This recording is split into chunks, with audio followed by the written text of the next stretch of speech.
کچھ لوگ کہتے ہیں کہ سفر کے مہینے میں شادی اگر ہو تو شادی کامیاب نہیں ہوتی، اور اگر کامیاب ہو بھی جائے تو اولاد نہیں ہوتی، اولاد ہو بھی جائے تو نیک نہیں ہوتی۔ عجیب فلسفہ ہے۔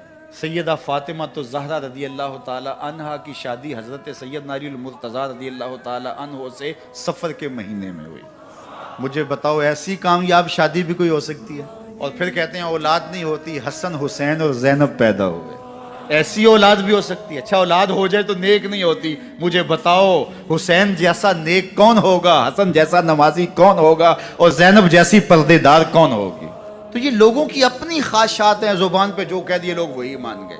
میں نے دیکھا ہے کہ بعض اوقات لوگ 1 گھنٹے کی تقریر سننے کے بعد بھی پھر بھی کہتے ہیں نہیں اصل ہمارے خاندان میں وہ واقعی منحوس ہے، فرق تو پڑتا ہے۔ جب اللہ کے محبوب نے کہہ دیا کوئی منحوس نہیں ہے، تمہارے اندر کی برائیاں ہیں جو مجسم ہو کے تمہارے سامنے آتی ہیں، اس لیے کوئی منحوس نہیں۔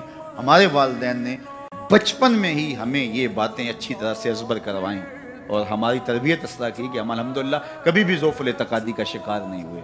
تو آپ بھی اپنی اولادوں کی ابھی سے ایسی تربیت کریں کہ ان کا توکل اللہ پر ہو اور وہ اسی پہ بھروسہ کرنے والے ہوں۔ جب اس پہ بھروسہ کرنے والے ہوں گے تو زندگی سوکھی گزرے گی۔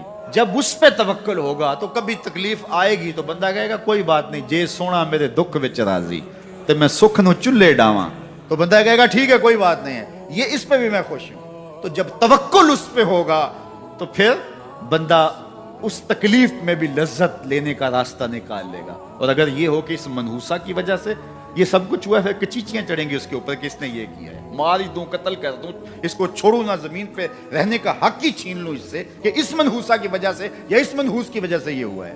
کوئی کسی کی وجہ سے نہیں ہوتا، یہ ہماری اپنی بدعمالیوں کی سزا ہے۔ اگر کوئی ہمیں نقصان در نقصان ہو رہا ہے تو توبہ کریں، اپنے گناہوں پہ غور کریں، کسی سے دھوکہ تو نہیں کر رہے، کسی کا دل تو نہیں دکھایا، ظلم تو نہیں کیا، اپنے ماں باپ کی نافرمانی تو نہیں کی، اور اگر ہمیں خیر پہنچ رہی ہے تو اللہ کا شکر ادا کریں۔